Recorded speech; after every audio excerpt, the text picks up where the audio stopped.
Khilafah, sebuah institusi pemerintahan Islam yang berjalan sejak zaman para sahabat hingga tahun 1924. Ia merupakan sebuah simbol keagungan peradaban Islam selama hampir 1.300 tahun. Setelah hampir seabad pasca keruntuhannya, kini ia kembali mencuat sebagai isu yang begitu hangat di tengah masyarakat. Belahan dunia timur dan barat membicarakannya, tak terkecuali di Indonesia.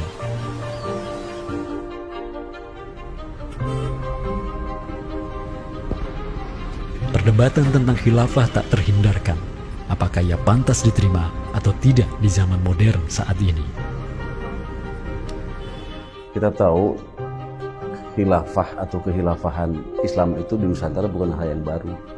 Ya, sudah ada hubungan relasi antara kesultanan-kesultanan dan kerajaan Islam Nusantara dengan kehilafahan di Turki Utsmani atau wilayah Arab secara keseluruhan itu sejak abad ke-7.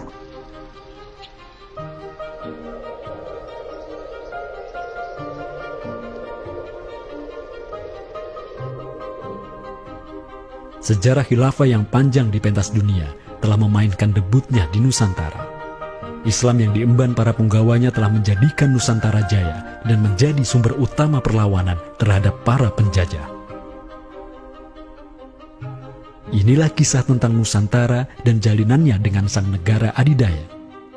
Inilah kisah tentang khilafah yang menjadikan rakyat Nusantara sebagai satu umat dengan Muslim sedunia.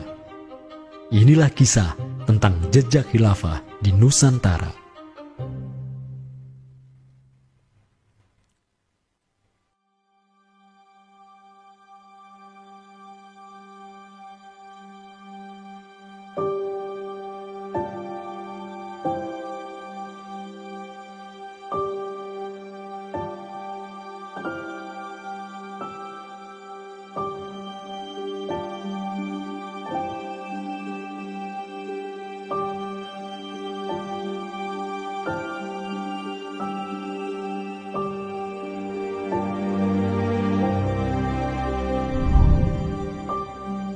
Senin, 12 Rabiul Awal tahun 11 Hijriah, bertepatan dengan tahun 632 Masehi. Seluruh langit dunia dirundung mendung. Semua orang di Madinah menundukkan wajahnya, kosong pandangan seraya bercucuran air mata. Di pagi itu, kabar duka menyeruak ke seluruh negeri. Rasulullah Sallallahu Alaihi Wasallam wafat. Pada saat Rasulullah SAW wafat, Abu Bakar itu berkhutbah. Abu Bakar mengatakan begini, Ya ayyuhan nas, inna Muhammadan qad mata. Wala budda lihada dini man yakumu bihi. Kata Abu Bakar begitu. Wahai manusia, sesungguhnya Muhammad sudah wafat. Dan urusan agama ini harus ada yang mengurusnya.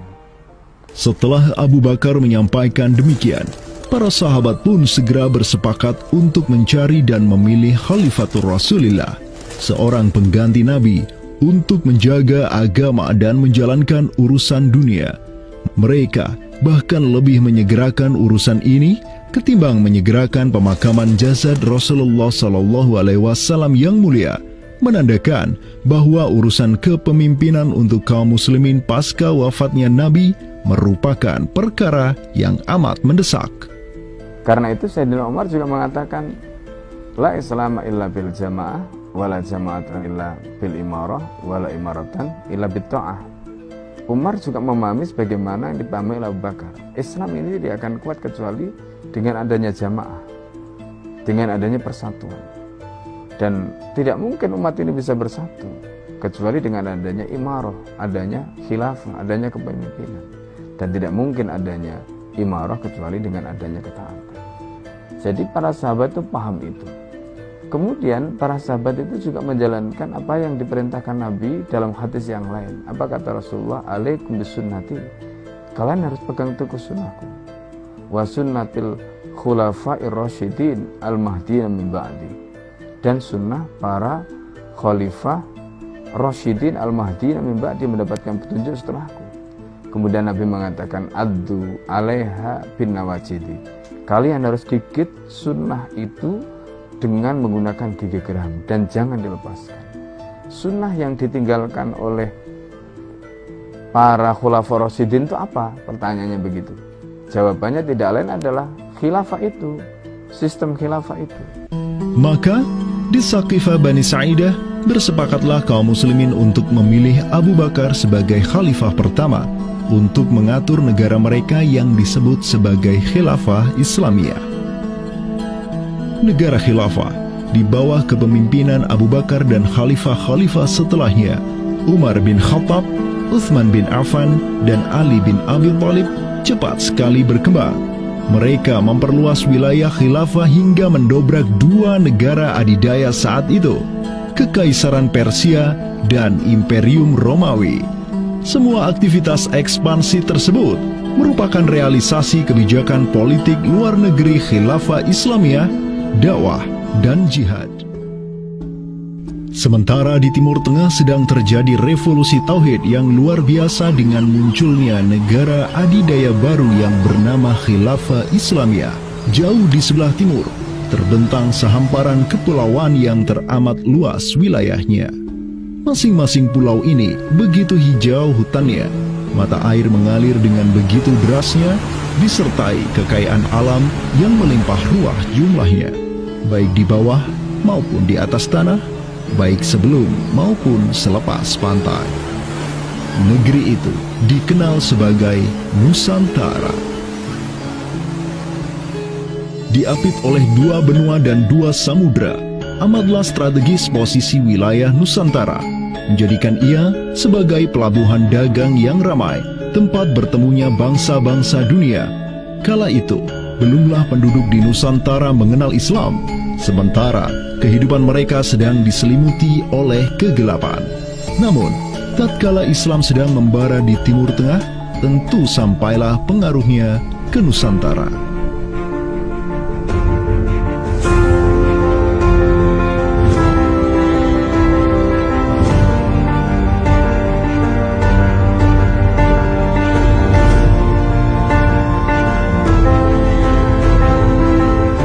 Saya ingin mengutip apa yang pernah dinyatakan oleh Buya Hamka ya di dalam buku beliau dari Perbendaharaan Lama, termasuk juga buku beliau yang judulnya Sejarah Umat Islam, yang beliau menyatakan bahwa sesungguhnya teori yang kita tahu bahwa Islam masuk ke Nusantara itu berasal dari Gujarat pada abad ke-12 sampai 15 Masehi, itu sebetulnya tidaklah tepat sepenuhnya. Karena apa? Karena Buya Hamka memiliki pandangan ataupun penjelasan terkait dengan kapan sesungguhnya Islam masuk ke Nusantara, ke Indonesia. Beliau menyatakan bahwa Islam masuk ke Nusantara itu jauh sebelum teori Gujarat.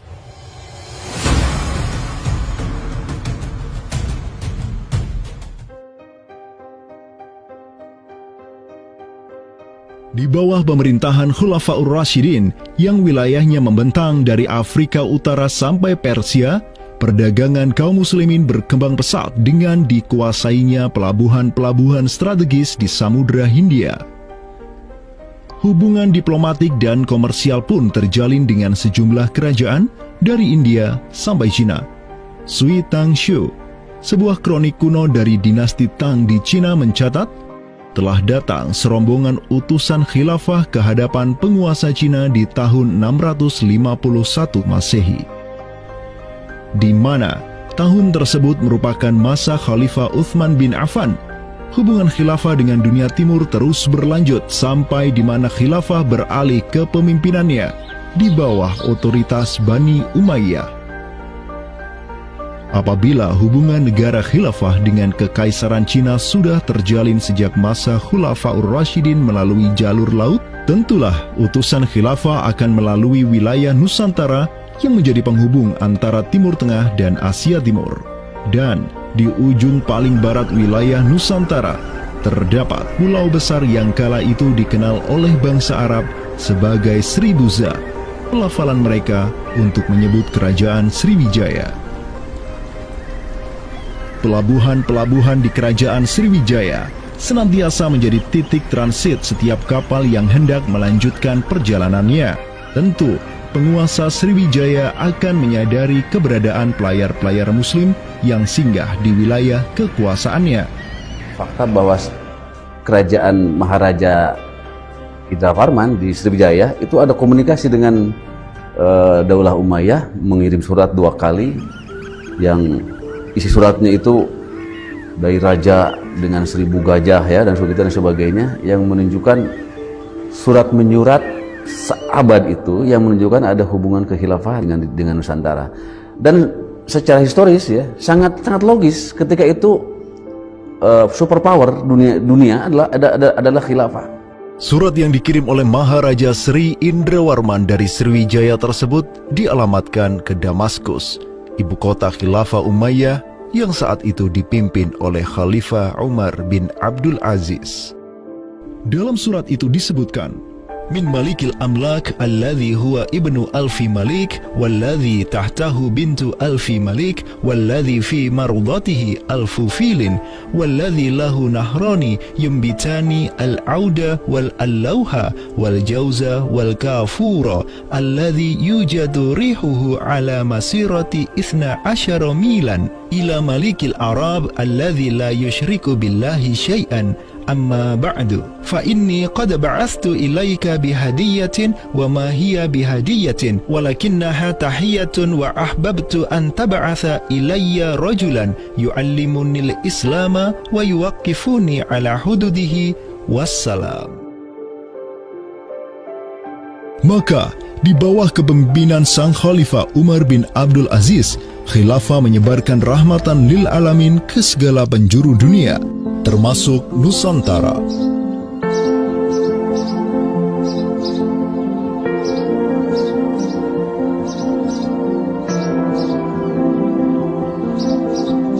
Seperti sekarang Amerika atau Eropa kan ada hubungan dengan semua negara karena dominasi politik, ekonomi mereka, budaya dan sebagainya. Saat itu penguasa dunia atau superpower adalah dunia Islam, institusi politiknya khilafah, maka sangat logis kalau ada relasi dengan berbagai semua negara.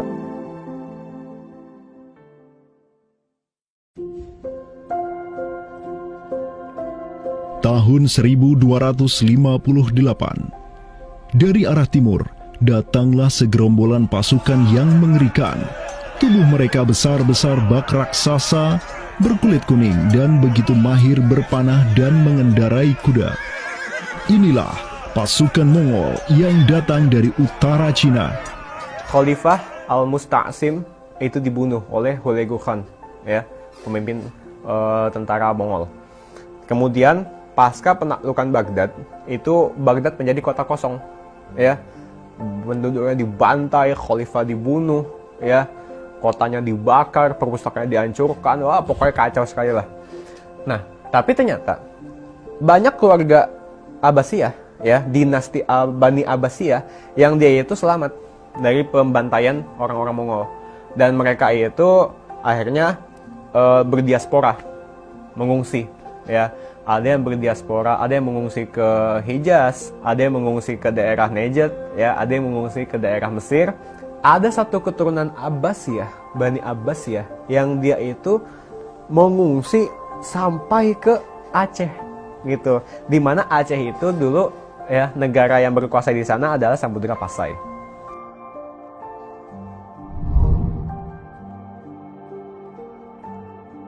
Terdapat 3 orang Bani Abbasiyah yang diketahui dimakamkan di Aceh, yakni yang pertama Sodrul Akabir Abdullah bin Muhammad Al-Abbasi, keturunan Khalifah Al-Mustaunsir Billah.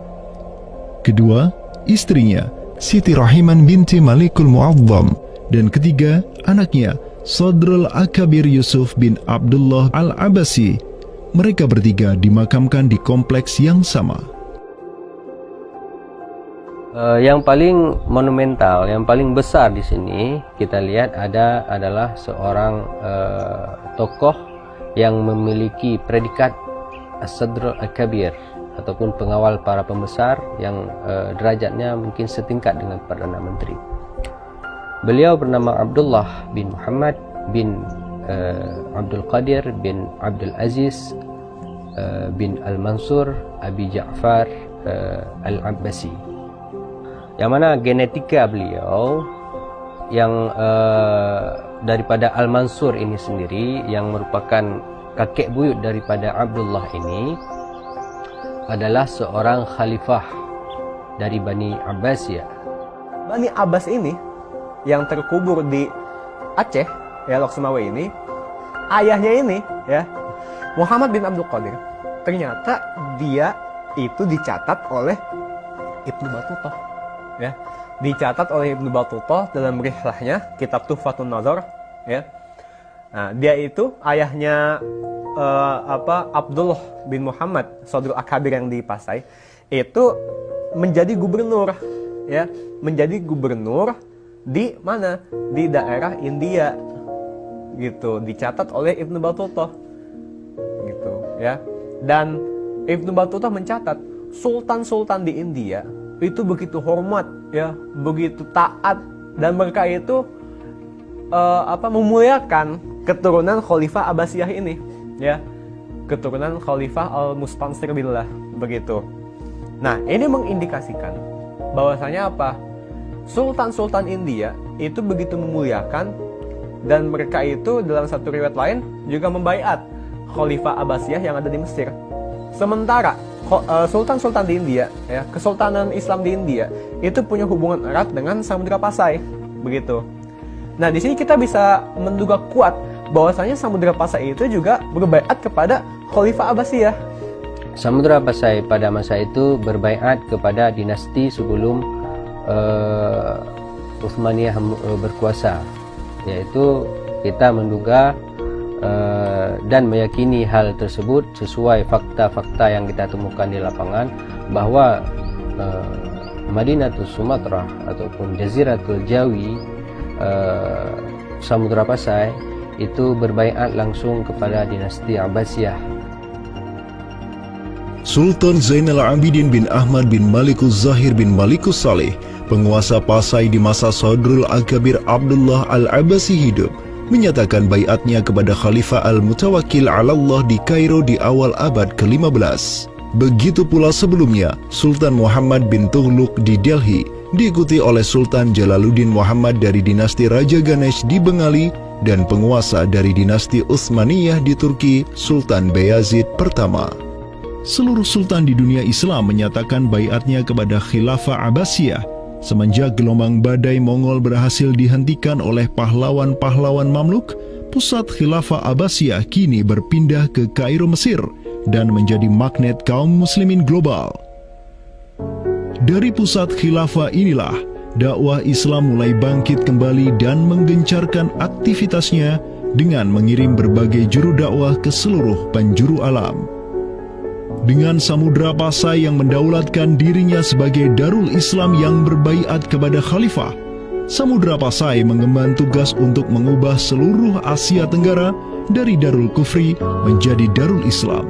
Sultan Zainal Abidin Ra Ubabdar dibantu oleh putra Sodrul Akabir Abdullah bin Muhammad Al-Abbasi, yakni Yusuf bin Abdullah, yang di pucuk pusaranya tertera nama kakeknya Khalifah Al-Mustansir Billah, banyak menaklukkan wilayah-wilayah yang belum Islam di Sumatera dan Semenanjung Malaya.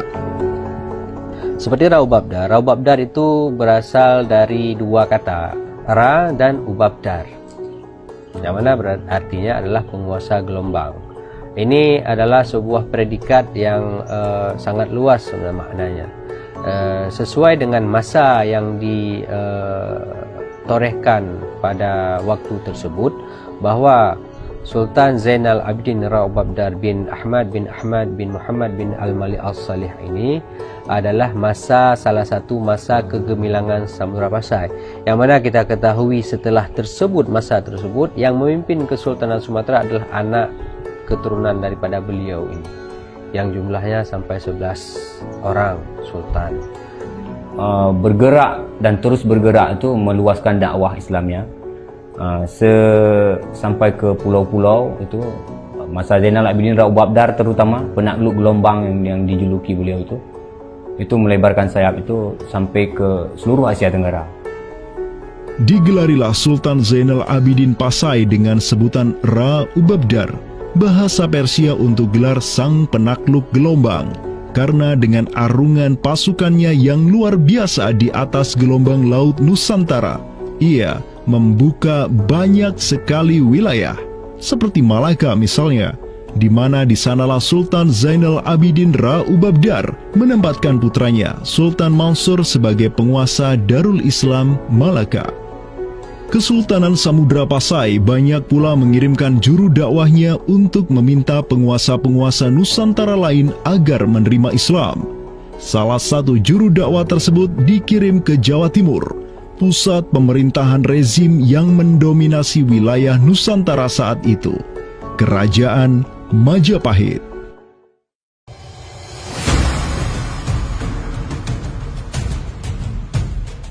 Gresik, Jawa Timur. Di kota yang hanya berjarak 60 km dari Trowulan, ibu kota Kerajaan Majapahit, terbaring jasad mulia di atas pusara marmer yang begitu indah. Inilah kubur seseorang yang menginisiasi tegaknya Islam di tanah Jawa, Maulana Malik Ibrahim, yang kemudian dikenal sebagai Sunan Gresik. Malik Ibrahim adalah seorang yang berkedudukan tinggi di lingkaran kuasa Samudra Pasai, terlihat dari gelarnya yang bertajuk Umdatus Salatin wal Wuzara, pondasi para sultan dan wazir, di mana gelar tersebut adalah gelar untuk wakil Sultan Samudra Pasai, sebagaimana yang dicatat oleh Ibnu Batutah. Gelarnya yang lain seperti Burhanud Daulah Waddin, penerang negara dan agama, adalah gelar yang disematkan kepadanya selayaknya gelar-gelar yang diberikan Khilafah Abbasiyah kepada pejabat-pejabat penting daulah, sebuah gelar yang begitu politis sekaligus agamis.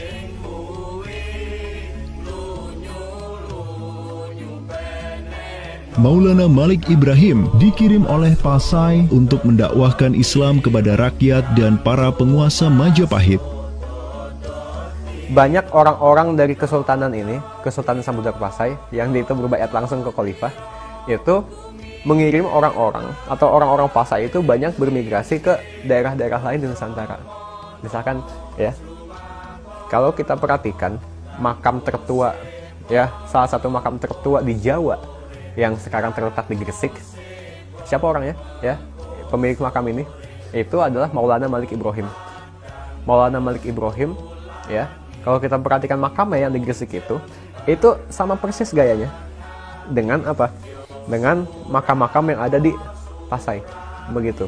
Nah, ini merupakan bukti bahwasanya Sunan Gresik itu pernah ada di Pasai, ya, dan dia itu ya tahu sendiri lah, ya, bahwasanya Maulana Malik Ibrahim yang kemudian dikenal juga sebagai Sunan Gresik itu merupakan salah satu dari Wali Songo.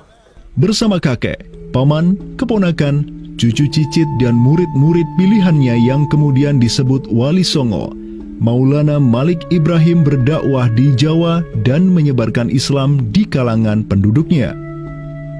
Mereka mendapat sokongan penuh dari negara yang berkuasa di Samudra Pasai, kesultanan yang berbaiat kepada Khilafah Abbasiyah.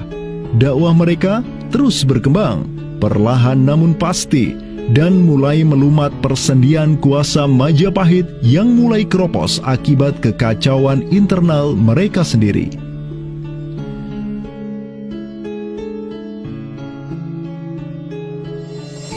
Para Wali Songo juga dihormati karena sebagian besar dari mereka menyandang status sebagai keturunan Nabi melalui jalur Husain bin Abi Thalib yang terus turun-temurun kepada Muhammad Sahib Marbal, turun lagi ke Alawi sampai ke Imam Jamaluddin Al-Husaini yang dikenal juga sebagai Syekh Maulana Jumadil Kubra, yang dari dialah para Wali Songo lahir sebagai anak-anaknya.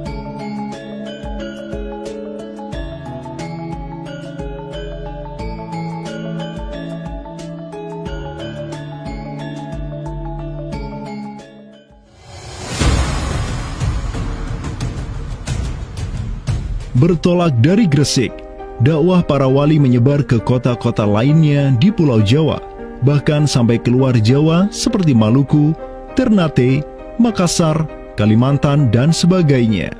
Selain kalangan rakyat, banyak pula pejabat-pejabat Majapahit yang tercerahkan dengan Islam dan sukarela mengucap syahadatain, seperti para adipati Majapahit di Palembang, Cirebon, Semarang, Pekalongan, Jipang sampai Mataram. Tak tanggung-tanggung, di antara mereka yang berislam bahkan merupakan sang putra mahkota Majapahit sendiri, Pangeran Jimbun alias Raden Patah, yang merupakan buah dari pernikahan Raja Brawijaya kelima dengan seorang putri Cina. Ketika dewasa, Raden Patah belajar kepada Sunan Giri di Surabaya, kemudian diangkat menjadi Adipati Demak oleh ayahnya. Kemudian di tahun 1478, Brawijaya kelima digulingkan oleh pesaingnya dari Kediri, Girindra Wardana. Tahta Majapahit yang diduduki oleh musuh ayahnya lantas membuat Raden Patah di Demak beserta seluruh elemen Islam di Jawa pimpinan para Wali Songo bangkit berjihad melawan Girindra Wardana dan penerusnya Patih Udara. Mereka terus berjihad dengan penuh keberanian hingga akhirnya berhasil melumat kekuasaan Majapahit yang dipegang oleh para pemberontak dari pihak Girindra Wardana dan Patih Udara. Kaum muslimin pun meraih kemenangan hingga akhirnya mereka berhasil memproklamirkan berdirinya sebuah daulah Islam pertama di tanah Jawa, Kesultanan Demak, pada tahun 1482. Digelari Raden Patah sebagai Senopati Jimbun Ningrat Ngabdurrahman Panembahan Palembang Saidin Panatogomo, atau dengan gelarnya dalam bahasa Arab Sultan Syah Alam Akbar Al-Fatah. Dialah sultan yang telah memfutuhat Jawa menjadi Darul Islam. Dengan berdirinya Demak sebagai daulah Islam pertama yang berdaulat di tanah Jawa, bertambahlah kuat bargaining politik Islam di kawasan Nusantara bersama-sama dengan Kesultanan Samudra Pasai di Sumatera, Kesultanan Malaka di Semenanjung Malaya, Kesultanan Brunei di Borneo, Kesultanan Sulu di Filipina, begitu pula Sultan pertama di Ternate, Sultan Zainal Abidin, yang pernah menimba ilmu ke Jawa di bawah bimbingan Sunan Giri.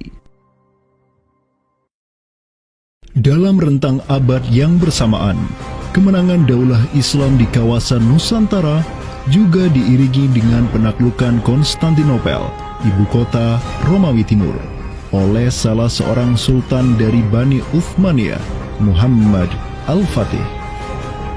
Penaklukan Konstantinopel sekaligus menandakan tamatnya riwayat Imperium Romawi Timur untuk selama-lamanya.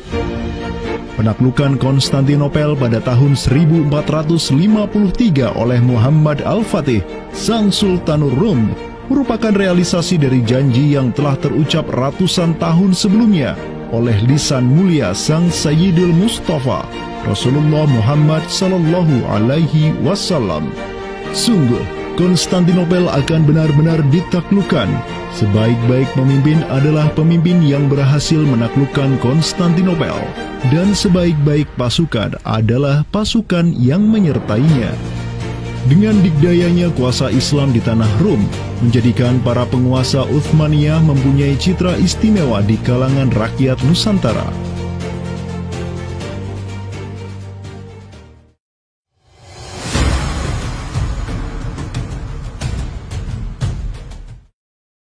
Namun demikian, dikala penaklukan demi penaklukan sedang digencarkan oleh tentara Islam mulai dari Rum sampai ke Nusantara, penaklukan yang sama juga digencarkan oleh tentara Kristen di ujung paling barat dunia Islam, Andalusia. Berbeda dengan penaklukan yang kaum muslimin lakukan, di mana penduduk asli suatu tempat diberi toleransi yang luar biasa atas agama dan properti mereka, tentara Kristen Portugis dan Spanyol menaklukkan wilayah Islam di Andalusia yang saat itu sudah terpecah menjadi Reyes de Taifas atau Mulukhut Tawaif, atau kerajaan-kerajaan yang saling tercerai-berai. 1492, kekuasaan Islam terakhir di Andalusia, Granada, berhasil ditaklukkan oleh suami istri yang menjadi penguasa Spanyol, Fernando de Aragorn dan Isabella de Castilla. Penaklukan kembali wilayah Andalusia menjadi negara Kristen yang mereka sebut Reconquista telah menyebabkan populasi kaum muslimin di sana tersapu bersih, entah karena diusir, dimurtadkan, atau dibunuh. Selain Reconquista, kaum Kristen Spanyol dan Portugis juga mempunyai motif ekonomi untuk menjadikan diri mereka kaya, yakni dengan mencari jalur rempah di Samudra Hindia yang saat itu merupakan potensi sumber daya alam yang luar biasa. Program mereka untuk mencari rempah di Samudra Hindia mereka sebut sebagai Estado da India. Kita sering dengar dengan istilah 3G gitu kan. Glory, Gospel, dan Gold gitu kan. Jadi ya mereka ingin ekspansi, mereka ingin menyebarkan misi agama mereka, dan mereka juga ingin mencari gold. Goldnya sini adalah justru adalah rempah gitu kan. Begitulah betapa berharganya rempah pada saat itu, sampai 1 gram pala dihargai dengan 2 gram emas gitu kan. Paus Alexander ke-6, pemimpin kaum Kristen saat itu, begitu mendukung hasrat Portugis dan Spanyol untuk menjelajah dunia dan menyebarkan Kristen. Maka berangkatlah gelombang penjelajah Portugis yang disertai pasukan dan senjata untuk menaklukkan dunia Islam di Samudra Hindia. Di bawah pimpinan Alfonso de Albuquerque, armada Portugis berhasil menaklukkan Goa di India pada tahun 1510 dan setahun kemudian berhasil sampai ke Malaka, merebut pelabuhan strategis itu dari Sultan Mahmud Syah yang memerintah tempat tersebut. Dari Aceh ini, di mana surat Aceh ini itu selain memberikan baiat, dia itu juga meminta pertolongan kepada Khalifah Amirul Mukminin sebagai pelindung dunia Islam global agar mengirim sejumlah persenjataan ya, kapal perang, ahli-ahli militer ya kemana? Ke Aceh untuk menghadapi Portugis yang saat itu sedang menguasai Selat Malaka. Begitu. Nah, akhirnya apa? Bahkan Sultan Selim kedua itu menyebutkan ya Aceh itu sebagai wilayati Aceh ya. Wilayat itu asal katanya dari bahasa Arab, wilayah. Wilayah itu kalau dalam istilah tata negara Islam ya merupakan provinsi gitu. Jadi di sini ya Sultan Selim kedua, Khalifah Utsmani ini menyebut Aceh itu sebagai provinsi, wilayati Aceh. Atau dalam arsip yang lain disebut wilayatul Hind ya. Kemudian kalau dari segi kerjasama militer ya, itu dengan ditandai dengan pengiriman artileri perang yang cukup luar biasa, yang bahkan sampai yang namanya meriam-meriam monster dalam meriam penghancur, dan kemudian tim ahli pembuat meriam yang dikirimkan dari Turki ke Aceh Darussalam. Tapi ya qadarullah ternyata saat itu terjadi pemberontakan di daerah Yaman ya. Pasukan-pasukan yang seyogyanya dikirim ke Aceh itu dialihkan ke Yaman ya. Walaupun dialihkan ke Yaman untuk memadamkan pemberontakan di sana, tapi tatkala pemberontakan itu selesai, apakah misi ke Aceh itu tetap berlanjut? Lanjut ya. Tetap berlanjut. Nah, akhirnya sejarah mencatat bahwasanya ada 2 kapal galeon ya, 2 kapal perang besar yang dimana isinya merupakan perwira-perwira ahli militer dari Utsmaniyah dikirim ke Sultan Alauddin Riayat Shah Al-Qahar ya. Nah, dan ini ya menurut Profesor Amirul Hadi ya jumlahnya 400 ya. Janissaries, tentara elit Utsmaniyah, dikirim ke Aceh.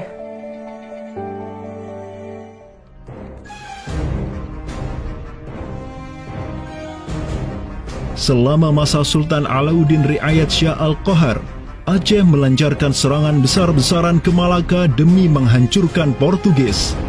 Serangan-serangan itu dilaksanakan pada tahun 1537, 1564, dan 1568. Pada serangan yang ketiga di tahun 1568, armada raksasa berkekuatan 15.000 Ghazi Aceh, 400 Janissaries dari Khilafah Utsmaniyah, dan 200 meriam monster karya para ahli senjata Utsmaniyah berangkat ke Malaka yang dikomando langsung oleh Sultan Alauddin Riayat Shah Al-Qahar. Portugis yang bercokol di Malaka benar-benar kewalahan dan hancur berantakan ketika diserang bertubi-tubi oleh pasukan Aceh.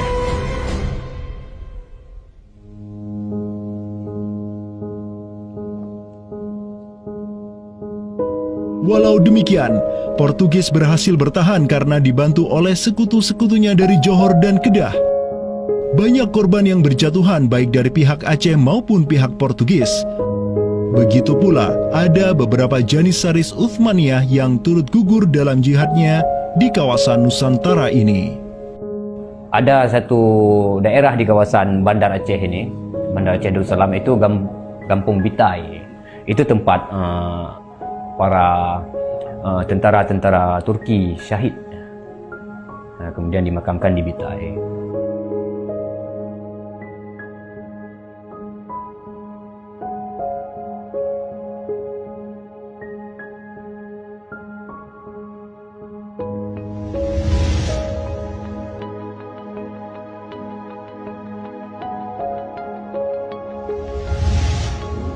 Mungkin kita melihat juga dari segi numismatik atau mata uangnya, banyak sekali dirham-dirham Turki Utsmani kita temukan di sini.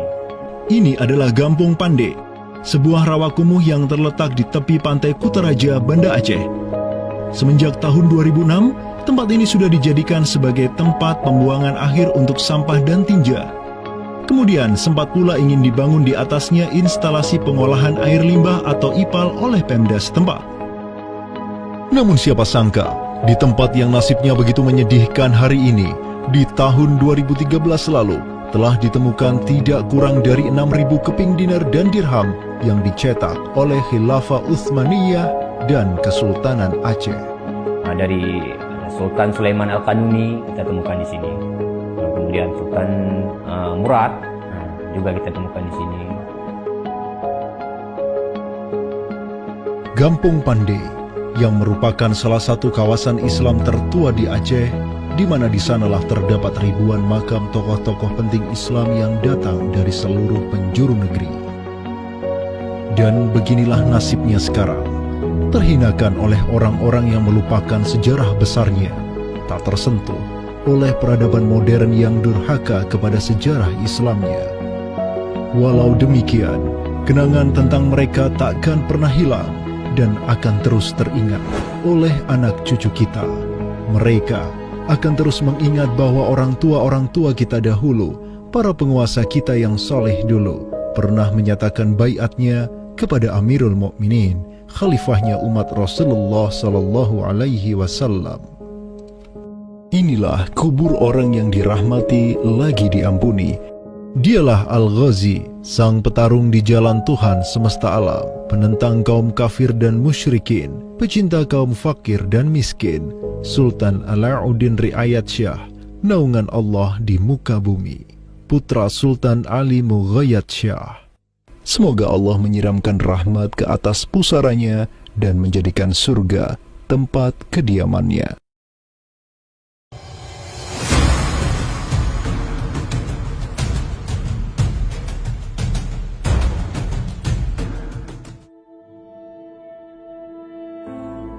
Seiring angin Katulistiwa yang terus merayu, gelora Islam juga terus melaju dari Aceh, Jawa, dan terus menyusur ke arah timur sampai ke Jaziratul Muluk, Kepulauan Raja-Raja. Di Maluku, yang juga dikenal sebagai Kepulauan Rempah-Rempah, ada begitu banyak raja yang berkuasa di masing-masing pulaunya. Namun, semenjak Zainal Abidin, penguasa Ternate yang masuk Islam dan belajar kepada Sunan Giri di Jawa, Ternate langsung memproklamirkan dirinya sebagai negara Islam. Langkah politis Sultan Ternate ini pun secara cepat diikuti oleh penguasa-penguasa lain di Maluku, sehingga negeri dengan ratusan pulau ini menjadi sebuah darul Islam. Tatkala Portugis menaklukkan Malaka, sang jenderal Portugis Alfonso de Albuquerque mengirim 3 kapal di bawah pimpinan Francisco de Serrao. Mereka berhasil mencapai Maluku, kemudian berbasis di Pulau Ambon, Banda, dan Seram. Saat itu, para penguasa Islam di Maluku terutama Ternate dan Tidore menyambut baik kedatangan Portugis. Namun seiring waktu berjalan, kemudahan fasilitas yang diberikan para penguasa Maluku membuat kaum Portugis lupa diri. Mereka secara masif memonopoli perdagangan rempah dan memurtadkan kaum muslim. Tatkala salah seorang penguasa Ternate, Sultan Hairun Jamil, mulai menggugat kelakuan lalim Portugis, Sultan Khairun pun dibunuh secara keji oleh gubernur Portugis di Maluku, Diego Lopes de Mesquita, pada Februari 1570. Pasca tragedi tersebut, tahta Kesultanan Ternate dipimpin Sultan Babullah Datuk Shah bin Khairun, seorang sultan yang segera menjadi ancaman mematikan bagi kedudukan Portugis di Maluku. Dengan pasukan laut raksasanya, Sultan Babullah menyerbu setiap benteng Portugis yang ada di Maluku. Segala kapal dan bala bantuan yang hendak dikirim untuk Portugis dari Goa dan Malaka diblokade oleh pasukan Babullah. Persenjataan kaum muslim Maluku pun cukup membuat Portugis gemetaran. Karena selain menggunakan panah, tombak dan pedang, Sultan Babullah juga menggunakan meriam monster hasil buah tangan Janissaris Utsmaniyah. Sultan Babullah itu mempekerjakan sekitar 20 ahli militer dari Khilafah Utsmaniyah. Gitu. Nah, orang-orang Utsmaniyah ini ahli militer dan mereka itu ahli juga persenjataan. Pasukan-pasukan persenjataan itu diproduksi oleh orang-orang Utsmani ini dan mereka itu mengajarkan kepada orang-orang Maluku, pasukan Sultan Babullah, untuk membuat senjata. 20 orang Utsmaniyah ini merupakan sebuah tim ahli senjata yang menjadi bagian dari pasukan Khilafah Utsmaniyah yang dikirim Khalifah Selim II kepada Sultan Alauddin Riayat Shah Al-Qahar di Aceh. Dengan pengalaman yang mereka dapatkan setelah membantu Sultan Aceh berjihad melawan Portugis di Malaka, 20 Janissaris ini melanjutkan perjalanan mereka dari Aceh menuju Ternate. Peperangan dan pengepungan pasukan Babullah untuk menyerang Portugis yang bersembunyi di benteng-benteng mereka terus berjalan selama 5 tahun, dari tahun 1570 sampai tahun 1575. Akibat pengepungan tersebut, kaum Portugis amat menderita dengan kelaparan, sampai-sampai mereka memakan anjing, tikus, sampai cicak demi bertahan hidup. Hingga akhirnya pada 27 Desember 1575, Portugis mengibarkan bendera putih. Mereka pergi dari Maluku untuk selama-lamanya dengan rasa malu yang tiada terperi. Sultan Babullah yang terus berkuasa sampai tahun 1583 terus mengekspansi banyak wilayah di timur Nusantara untuk menjadi Darul Islam. Raja Makassar, Karaeng Bonto Langkasa, berhasil Babullah Islamkan sehingga Makassar menjadi Darul Islam.